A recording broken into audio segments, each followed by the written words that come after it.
부동산, 보험, 세금, 회계, 저축, 대출, 금융 너무 어려우시죠? 금융 상식에 대한 일상생활에서 필요한 정보를 저희 이게머니에서 알려드리도록 하겠습니다. 이게머니 금융 전문가 김은전입니다. 안녕하세요. 디지털 화폐는 말 그대로 인터넷, 컴퓨터 속에서 쓰는 돈이겠죠. 이 코인들은 가치가 있을까? 이런 생각을 해보면 처음에는 많은 세계적인 경제학자들이 가치가 전혀 없다 이렇게 얘기를 해서 그 부분에 대해서 되게 부정적이었는데 최근에는 비트코인이 가치가 없다라고 이야기하시는 분들이 과연 있을까요? 없을 것 같아요. 네.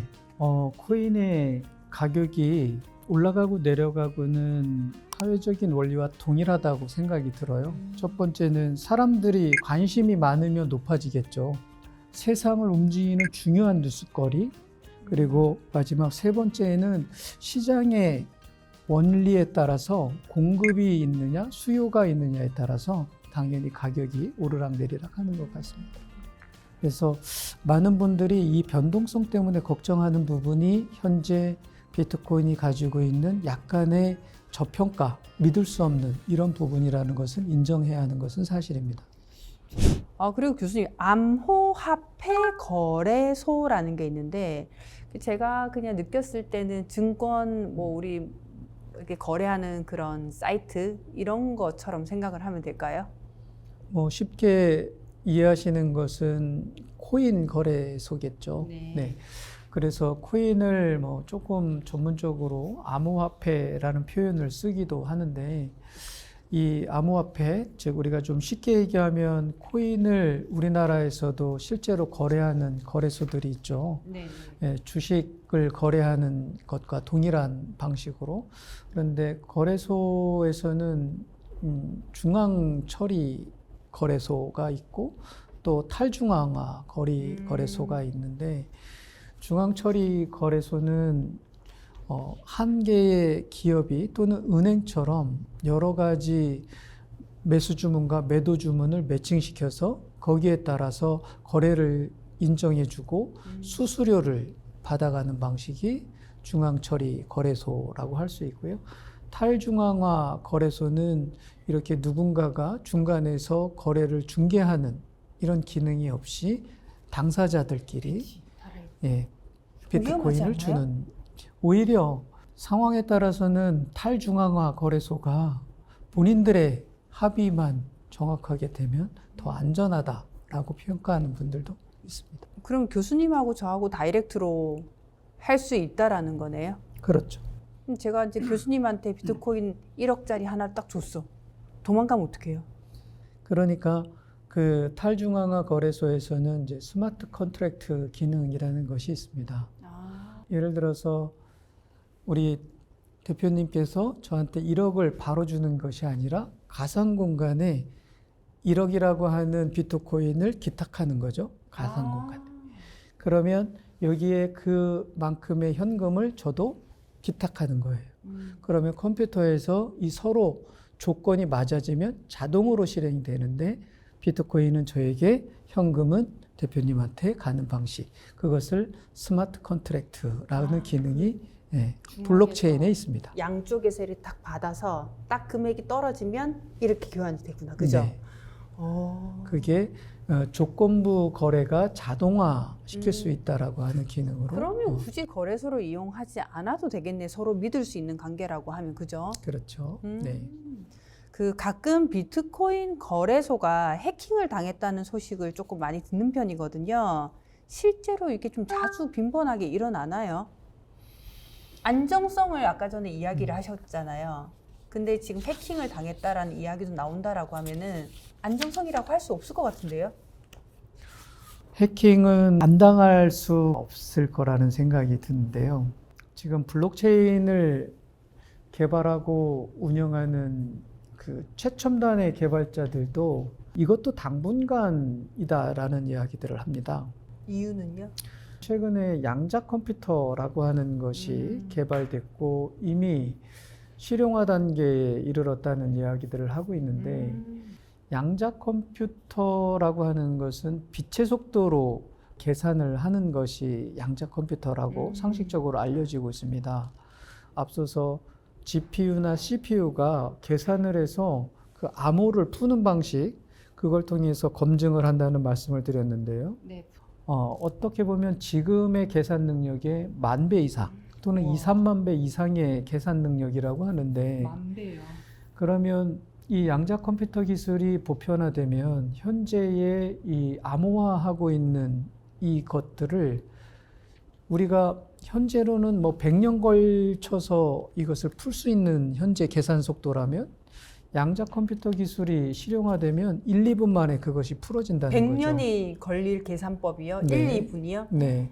우와. 그러면 지금 말씀하셨던 것처럼 블록체인 기술로 해킹을 원천적으로 방지할 수 있다, 이렇게 얘기를 하거든요. 그런데 결국 양자 컴퓨터 기술이 보편화되면 지금 블록체인 기술은 또 한 번에 다 풀려버리는, 누구도 다 해킹할 수 있는 그런 것이 될 수 있어요. 이것은 이제 좀 극단적인 설명이었고요.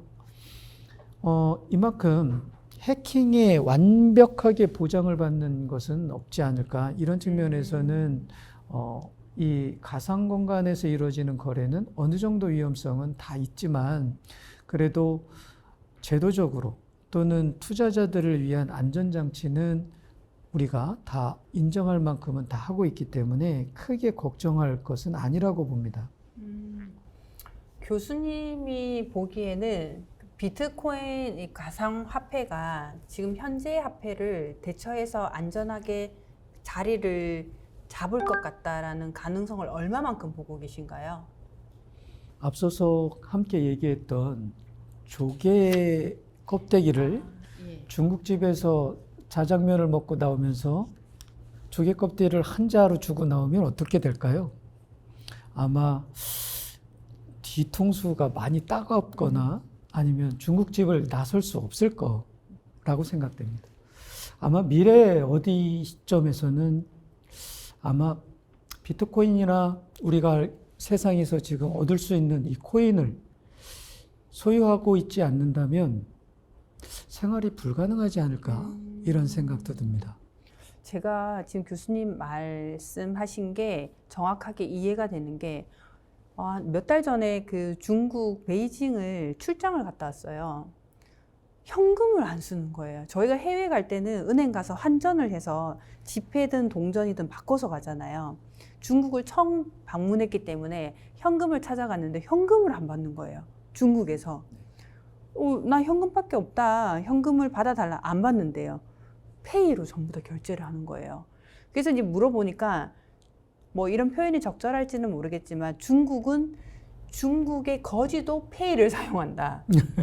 그러니까 아예 현금 사용을 안 한다라고 하더라고요. 근데 지금 저 같은 경우에도 지갑에 현금이 없어요.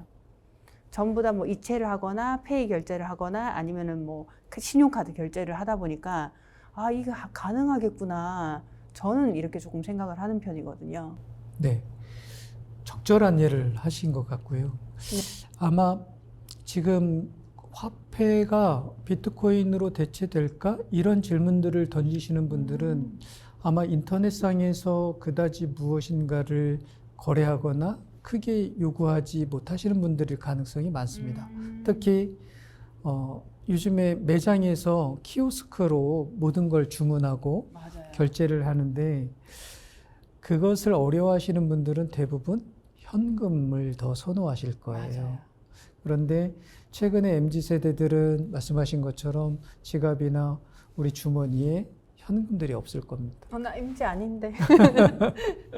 그래서 아마 미래 세대에는 우리가 인터넷이 점점 보편화되고 없으면 안 되는 세대에는 이 코인이 없으면 아마 아무것도 하지 못하는 이런 세상이 올 가능성이 많습니다. 얘기 듣다 보니까 점점 동전과 화폐는 없어지게 될 거라는 거에 100% 조금 약간 마음이 움직인 것 같아요. 제 입장에서는. 조금 더 설명을 드리면, 컴퓨터가 발명되고 나서 우리는 웹 1.0을 지나왔다고 이야기합니다. 웹 1.0이요? 네, 그것은 인터넷이 처음 연결되었을 때 일방적으로 정보를 받던 시절을 의미하는데요. 정보를 받는 예, 거. 인터넷을 통해서 정보를 다운받아서 무엇인가를 보거나 좋은 것들을 얻어내는 그런 컴퓨터 인터넷 시절을 웹 1.0 세대라고 했습니다. 그때는 인간이 올린 정보를 컴퓨터가 또 인간에게 그렇죠. 전달하는 네, 네. 그 기능만 가능했던 세대 네. 맞죠? 네. 그리고 그 다음이 웹 2.0 세대라고 얘기하는데 그것을 우리가 최근에 뭐 문자라든지 카카오톡이라든지 이메일을 통해서 어떤 데이터를 주고받는 양방향이라고 이야기를 할 수 있고요. 그런데 이 웹 2.0은 말 그대로 인터넷을 데이터를 주고받는 데 있어서 누군가가 검증을 하거나 관리하거나 통제하는 시스템이죠. 그렇죠. 인터넷은 그래서 그 비용은 우리가 현재 거의 데이터를 주고받을 때 우리는 그게 다 무료다 이렇게 생각을 하는데 수수료가 표시가 안 되면 무료라고 생각을 하죠. 네, 사실은 세상에 공짜가 없는 것처럼 그 데이터를 무료로 주고받는 것이 그것을 허용하는 기업이나 그것을 관리하는 국가 제도에서 수수료를 다 받고 있는 건데 그것은 일반적인 상업적으로 광고 수입에 의존하거나 아니면 국가의 공공 재산을 통해서 그 운영비를 다 충당하고 있는데 최근에 이제 마케팅 방식이 이용자가 많으면 많을수록 그 기업이 소셜 기업이 돈을 많이 받게 되잖아요. 그렇죠. 그것은 그만큼 여러 사람들에게 광고를 직접적으로 많이 할 수 있기 때문에 그렇습니다. 그러니까 데이터라고 하는 가치가 그 기업 그것을 제공하는 쪽에 넘어가 있기 때문에 그 방식이 가능한 건데요. 이제 이 어떤 특정한 기업에게 우리들이 데이터의 가치를 주게 되면 그 주인이 우리임에도 불구하고 돈은 여기에서 버는 거죠. 이게 웹 2.0 세대의 특징이고 이제 이 2.0 세대가 웹 3.0 세대로 넘어간다는 이야기들을 하는데 이것은 데이터의 주권이 각각 개인에게 회복된다는 이야기를 하는 겁니다. 이 웹 3.0 시대에는 각각의 데이터 주권, 데이터의 소유권을 각각의 개인들에게 부여해 주어야 되는데 이것은 앞서서 설명드렸던 우리 선생님과 제가 결제를 스스로 두 사람이 마음껏 할 수 있다는 것을 전제하는 거예요. 그렇게 되려면 블록체인이라고 하는 분산화가 이루어져야 한다는 것이 첫 번째 필요성이 제시되는 거죠. 점점 중간 마진을 하는 기관들이 굳이 없어도 이제 되게끔 바뀌고 있네요. 네. 근데 뭐 일반인들 입장에서는 오히려 이게 더 좋다라는 생각이 드는데요.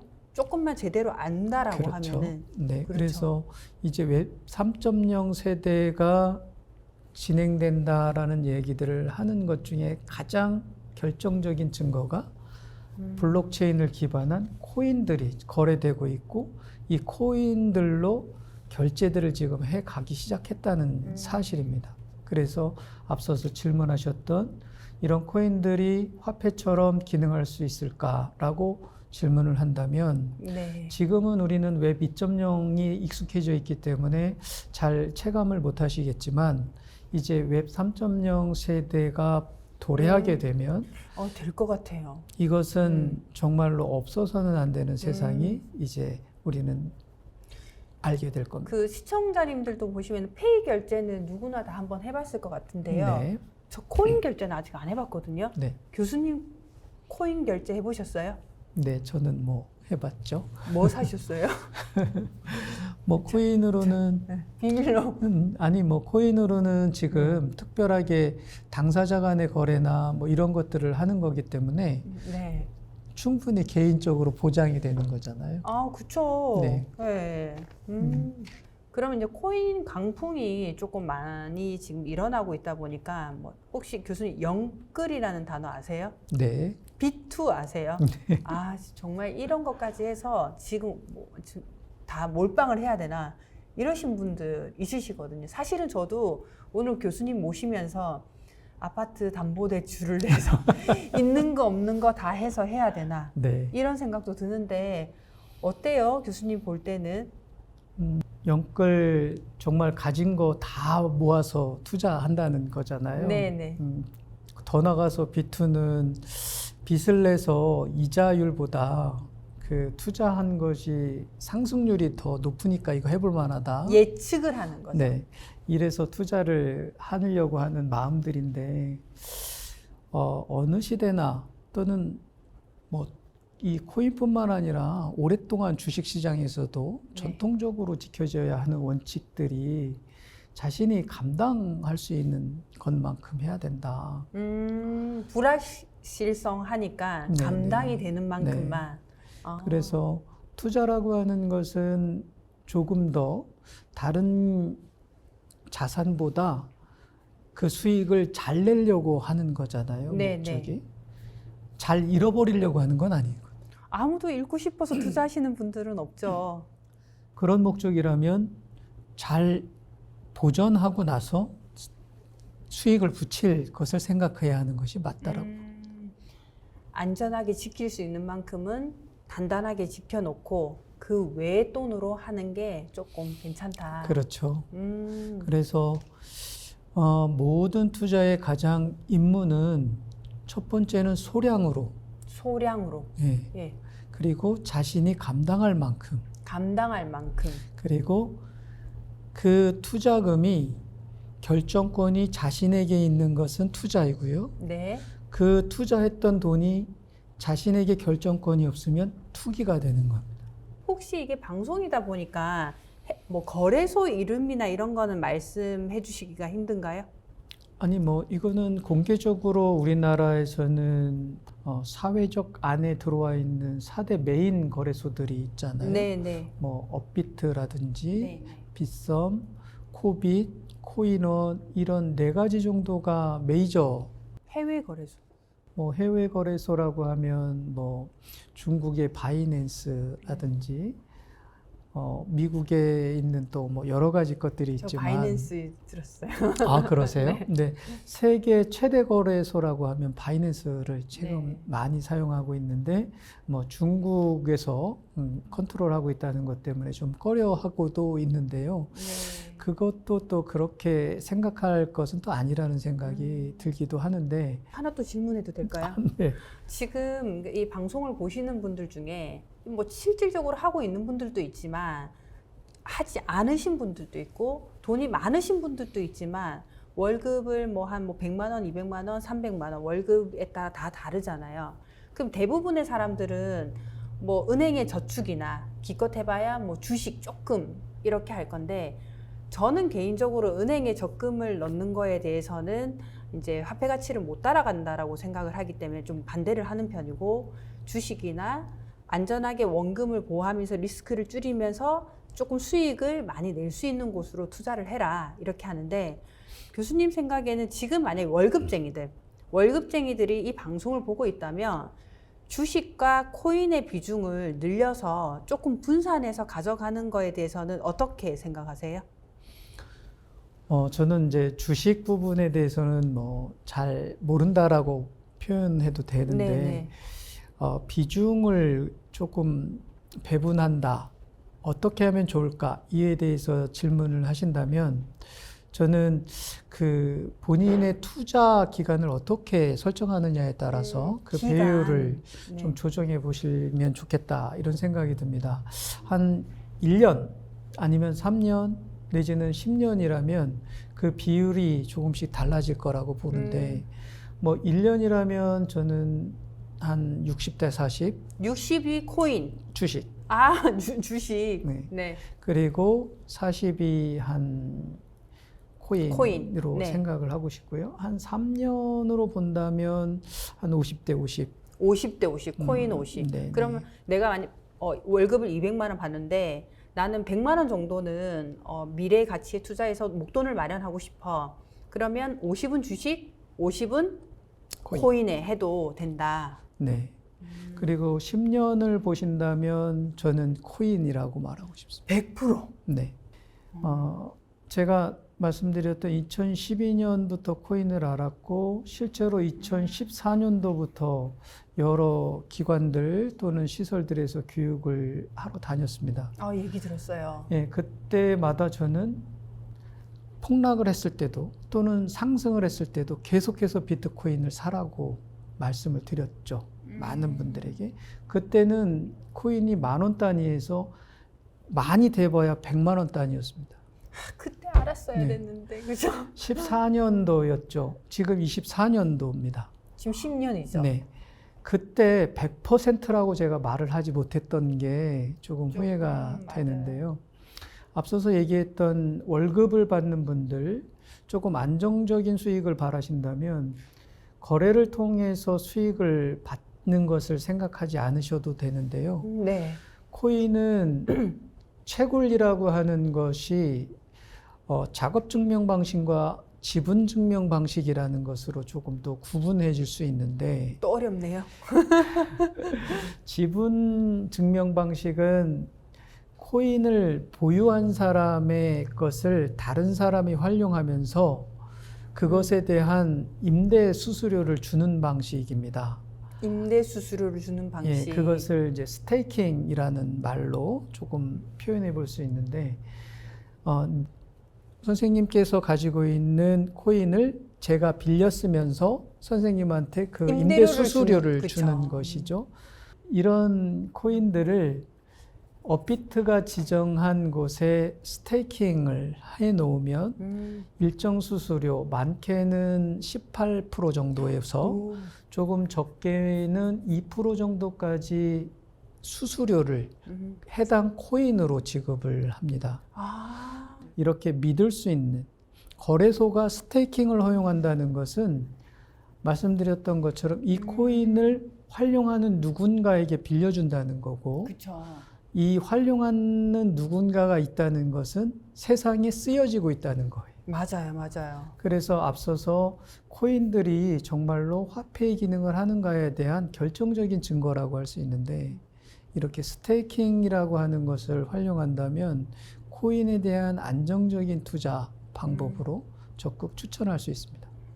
교수님, 마지막으로 초보 투자자에게 조언을 해주신다면? 네, 뭐 거창한 말씀을 드리기보다 저도 사실 코인을 최초로 접했던 것이 2012년 정도였던 것 같습니다. 와, 12년이요? 그때 코인을 우연하게 접하고 이것이 정말 미래에 우리에게 꼭 쓰여질 것이다 라는 그런 알까지 되기까지는 좀 시간이 걸렸는데 그때는 사실 어떤 기술이나 이런 활용면에서 공부를 하면서 시작을 했었는데 그 이후에는 이것이 어떤 가치를 가지고 있는지 알게 되면서 지금은 오히려 제가 전공했던 교육학 분야보다는 오히려 이 코인 분야가 미래의 경제, 디지털 경제에 어떻게 변화시키느냐 이런 쪽으로 조금 더 이야기들을 하는 것 같은데요. 코인 세계에 입문하시려는 이 코린이 입문자들이라면 미래에 우리가 어떻게 사는지 또는 그것이 어떻게 활용되는지를 알면서 이 투자에 입문하시는 게 좋지 않을까 생각이 듭니다. 우리 앞서서부터 계속 말씀드렸던 물물 교환을 하는데 내 쌀을 조개 껍데기와 바꿀 수 있으니까? 난 안 바꿔요. 지금은 그러실 텐데 그 당시에는 바꿀 수 있었잖아요. 네, 그건 네. 알기 때문에 바꿀 수 있었던 것처럼 맞아요. 지금 코인이라고 하는 것이 우리 세상에 현재로는 이게 정말로 돈으로 가치가 있을까? 또 산다면 투자가 돼서 이득을 남길 수 있을까? 이런 질문들이 본인들에게 남을 겁니다. 그러면 분명히 그것에 대해서 조금씩은 공부하면서 해야 될 것이라고 보고요. 두 번째는 주식시장이나 투자의 가장 전통적 원리인 것처럼 감당할 수 있는 만큼 감당할 수 있는 만큼. 그리고 소량으로 또 한 가지는 최근에 코인 시장이 급등을 하면서 마치 자신도 사면 막 뛸 것 같은 기분이 들기도 하고요. 그렇죠. 막 늦게 들어가면은 네. 나는 뭐 하고 있었나 바보 같다 이런 생각도 들고. 그리고 또 이렇게 막 올라갈 것 같아서 샀는데 또 코인은 떨어지기도 하잖아요. 그러면 또 세상 망할 것처럼 또 확 또 이렇게 매도 주문을 하기도 하고. 그렇죠. 내가 하면 다 안 되는구나. 그래서 코인 투자 초기에는 저도 이 급변동하는 가격 상승 하락 때문에 많이 힘들기도 했었고요. 그랬는데 그것을 차분하게 생각을 해보면 역시 투자의 기본은 감정에 냉정한 것이 제일 중요하다. 가슴이 차가워야 되네요. 네. 그래서 좋은 것만 생각해서 이렇게 무조건적으로 흥분해서 따라갈 것은 아니다라는 말씀을 드리고 싶습니다. 사회적으로 경제의 원리는 제로섬 게임이기 때문에 코인을 투자를 통해서 수익을 본 쪽이 있다면 반드시 돈을 잃은 쪽이 생기기 마련이거든요. 이것을 생각해 보면 내가 돈을 딸 것이라는 생각은 50%의 확률밖에 되지 않거든요. 그러면 결국 나도 돈을 잃을 수 있다라는 마음으로 코인 투자를 시작해야 할 거라고 생각이 듭니다. 아, 조언이 머릿속에서 생각을 하면서 들으니까 한 툴 내의 파이는 똑같은데 내가 이기면 한 파이에서는 또 잃을 거고 내가 잃으면 한 파이에서 딸 거고 그 파이의 총량은 같다라고 그렇죠. 보면 되겠네요. 네. 좋습니다. 오늘 저는 되게 많이 도움이 됐거든요. 조금 명확하지 않은 부분에 대해서도 조금 많이 알게 되고요. 여기에서 제가 교수님과 대화를 하다 보니 월급 1,000만 원 받고 그냥 흐지부지 제대로 투자 못하고 쓰는 사람보다 월급 200만 원 벌어서 코인과 주식, 미래가치에 투자를 잘하는 사람이 10년 뒤에 승패가 달라질 수 있겠다. 제 느낌 정확하게 받았나요? 네, 동의합니다. 동의합니까? 네. 네, 오늘은 글로벌 금융시장을 좌지우지 흔들고 있는 코인에 대해서 교수님과 차근차근 알아보는 시간을 가졌습니다. 오늘 정보 많이 도움이 되셨나요? 다음 시간에도 또 다른 금융 정보로 돌아오도록 하겠습니다. 교수님, 오늘 정보 감사합니다.